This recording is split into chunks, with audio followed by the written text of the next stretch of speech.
Hey everyone, Mr. Happy here, and in this video, I wanted to share my thoughts on the patch 5.4 changes to Monk. Now, I have had a few days to play with the job. I've taken it into some normal raids, some Emerald Weapon Extreme, and I've just hit a dummy a bunch, and I feel prepared to share my thoughts on it in a semi-ranty style video. You know, these videos I like to do kind of with a few notes and script lists, so I apologize for that in advance. But I was nervous about patch 5.4. My history with Monk stretches way beyond Final Fantasy XIV. It's been my favorite job across the Final Fantasy franchise pretty much my entire life. Punching and kicking, I guess that archetype inside of RPGs has always been a favorite. And so Monk was just a natural evolution of that. I played it in Final Fantasy XI when I first started playing, and in Final Fantasy XIV, it was going to be the first job. My initial art for my YouTube channel was me as a monk. And I didn't even get to play it. I didn't really get to main it until like very briefly in Heavensward, and then throughout all of Stormblood when I finally said Monk is now the thing. I am playing Monk this whole expansion. Nothing will stop me. And so when I came into Shadowbringers and I wasn't a big fan of it, the disappointment was high. And so the pressure on 5.4 to make me enjoy it again was also high. Not for anyone but myself, but you know, I felt like the pressure was high on that.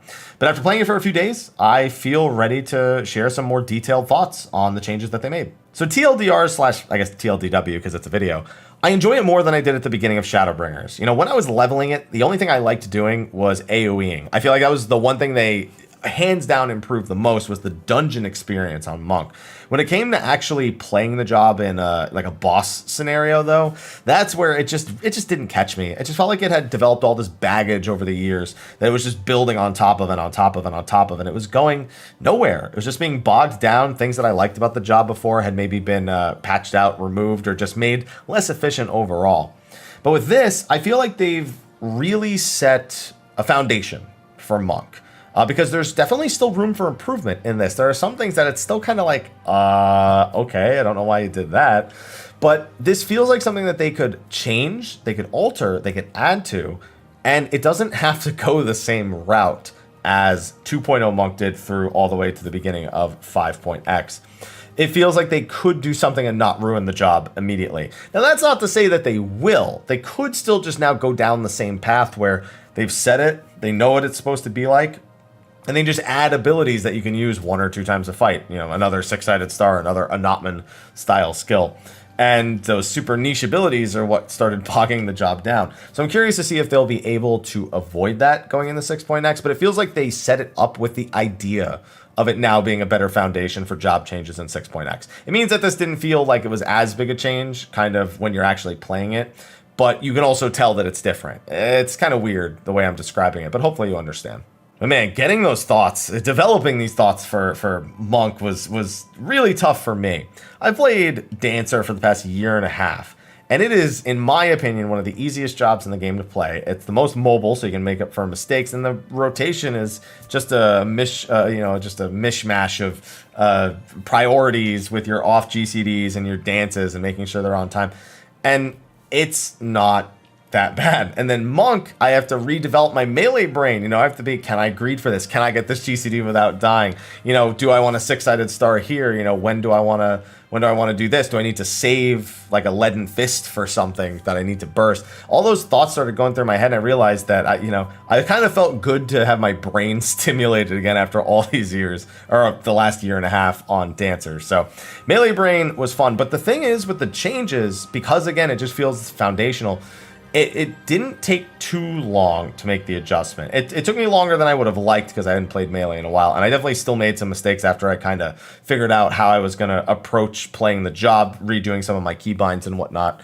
But overall, Monk's, I guess, simplicity in its opener and in its maintained DPS made it so I was actually able to kind of get those habits back faster. And it almost promoted me to make those changes at an inflated pace, I suppose. Having the 2 stacks of True North, having Riddle of Earth, which we will definitely talk about in a little bit, I started having to think about positionals and timings on those things. And I never felt like the job was so busy that I couldn't fit those things in.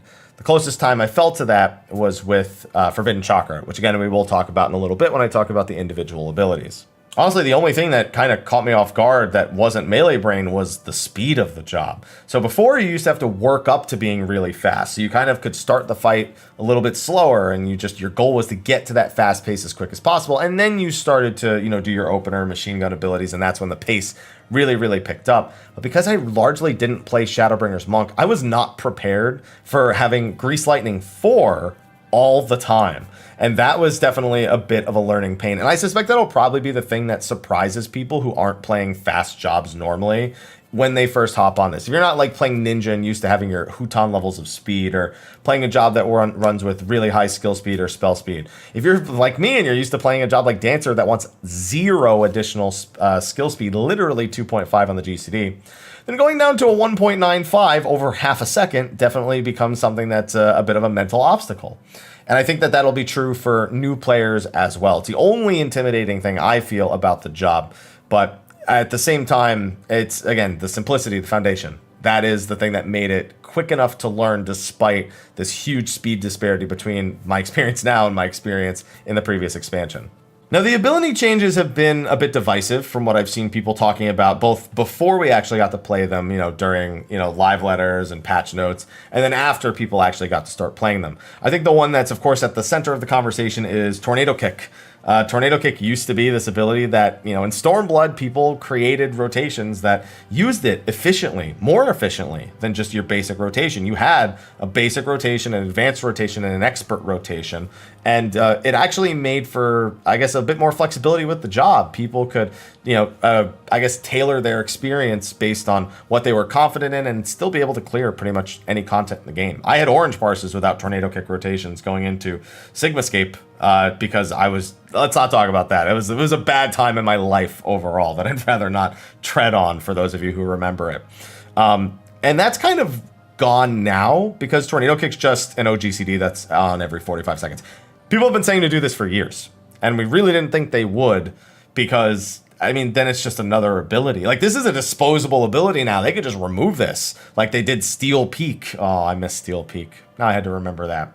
But it's literally disposable now. There's nothing, tying it down to the job, and whether that's a good or a bad thing going forward is questionable. And if its function will change in the future is also questionable. And I have a feeling it might, because I don't know that they ever really envisioned Tornado Kick to be this. I feel like it's just because they got rid of Grease Lightning, they figured, let's just make it this basic OGCD function like we've had for Monk before, who's had a ton of OGCD damaging abilities throughout its history. Honestly, the harder thing with Tornado Kick is remembering that it's a good button to press now. You know how many times I'd see it and it's like there, it's off cooldown, I'm like, no. And then it's like, no. The answer now is yes. And that was definitely another habit that took some breaking, to say the least.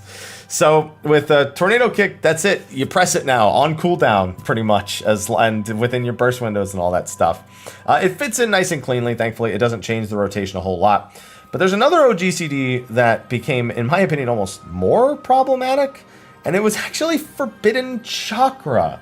Now, the button still feels good to press. It doesn't hit as hard as it did before. It actually had its potency lowered because you're actually going to be getting more of them. So in terms of the feel of the skill, it's not as good, but the consistency of the skill is way higher. Every time you crit, you are guaranteed a stack of your meditation for your chakras. So, during your opener where you do, 4 boot shines and you have Brotherhood running, you're very likely to get those 5 chakras, and you're very likely to get them often, especially considering how much crit stacking you tend to do on the job. So there's, it's there, and it's there a lot more often. Because of the speed of the job, I feel like it often comes up at the worst possible times. Sometimes it's just like, all right, well, I'm supposed to do this in my opener at this point, but if I don't do my chakra, it's going to be really bad. But then if it happens on the next one, it's going to be the same problem. So do I want to just do my opener in its order? Do I want to stop and do Forbidden Chakra because its potency just got lowered? It just feels like that flashing button is a reminder that this button used to be stronger and that it's distracting me from the thing I'm actually supposed to be doing during that OGCD. That's probably more of a personal problem. I don't think other monks, especially people who have been playing it the whole time, will probably feel the same way. But there's a bit of magic lost on Forbidden Chakra, I feel. And that system also seems like it's revisitable now when they go into 6.x. So what else is there? Six-sided star and Knotman. I think you can kind of already tell from how I've led into this video, but those skills are just still kind of to me. Anamin especially, like, extends Twin Snakes while you're channeling it, and it holds your form. It's just, it feels tacked on still. There's definitely applications for it, but I don't feel good about the skill. And Six-Sided Star is kind of the same. It fills the exact same void as before, where if you know you're going to like miss a GCD on a boss, or it's about to jump, or, it's about to die, then yeah, you'll Six-Sided Star as the very last GCD, and it'll feel pretty good, especially if it direct hits or crits. But the infrequency with which it's used, just, I don't know, it doesn't come off as a fun skill. It still feels like a tacked on skill at the end of the day. So those two, I fully expect them to revisit in 6.0, and I hope they revisit them in 6.0. Then we've got new Riddle of Earth, and I actually missed the old one. So the old one was when you took damage, it would proc, and then you'd take reduced damage for the next 30 seconds, and also have no positional requirements for 30 seconds. Bosses do AoEs and attacks often enough that that's not really that hard to proc. But then the new one, you don't have to proc it. It gives you a bit of damage reduction automatically, and then it removes your positional requirement, but for only 6 seconds. So in my eyes, it just seems like it's for saving boot shines during mechanics where you don't think you're going to be able to get that rear positional, but you definitely want the crit. It's not so much that it doesn't function or doesn't mesh. On top of True North, it means you have a lot of free time to do positionals from pretty much any side of the boss. And if you're only going to be missing a GCD or two, these are perfect for that. But I would actually even prefer if it was 2 stacks for 10 seconds. The whole 6-second thing just doesn't feel good, especially if I happen to want to weave one and then I get a Forbidden Chakra. It's all those fringe cases where it loses a bit more of its fun feel. So it's not the worst. I've incorporated it, I've integrated it, but I would like to see some slight adjustments to Riddle of Earth going forward.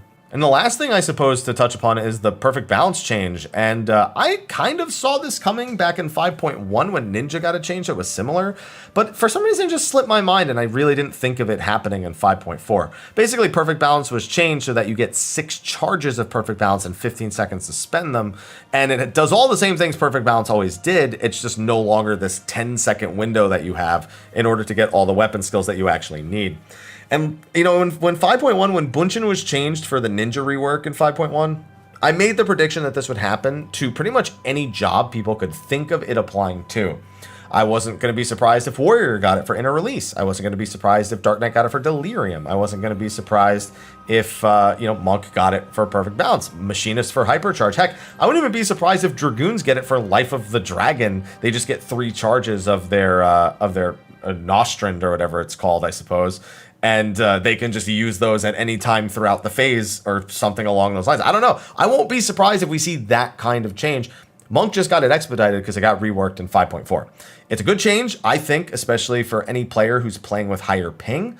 And I think it's only going to be a better thing for more jobs, and Monk in particular for this video, going forward.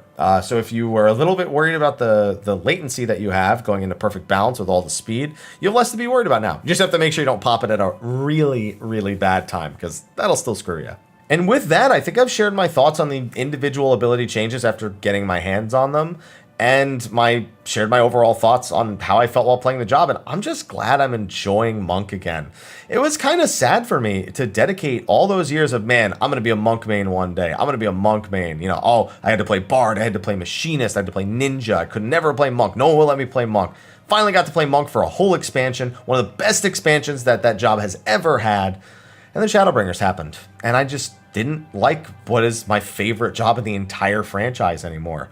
This has done a lot to repair my feelings for Monk. And while I do think it can be improved, I don't think they even remotely close to nail the perfect rework. At the very least, it's fun again. I'm enjoying learning on it again. I'm enjoying playing it again. And I'm going to be spending the rest of this expansion when I'm not, progging on, Dancer or Machinist or whatever I'm normally rating on. If I have the opportunity, I'd like to take Monk into Savage, and I'd like to do more activities as Monk. And I'm encouraged by what I've played that I'll probably like it in 6.x too. Maybe it's the return of Monk main for me in 6.x. But for now, it'll be something fun that I enjoy on the side. And I hope that the Monk mains out there who either abandon it like me or have been sticking through all of Shadowbringers with it, I hope they enjoy it. And I hope you guys will discuss that in the comment section of the video below. Please try to understand, not everybody has to like it. Not everyone has to dislike it. You can have an opinion. just don't need to be at each other's throats. I know this is pointless to say, but I'd like to believe we can have a conversation or a discussion without just immediately shitting down each other's throats. So hopefully that ends up being the case. But anyway, that's going to be a wrap for this video. Be sure to like, favorite, subscribe, and share. And I will see you all in the next one. Also, be on the lookout for that Melee Versus in the next couple of weeks. Now that Monk is done, I definitely want to give you guys the heads up on that. But thanks for watching, and until next time, take care.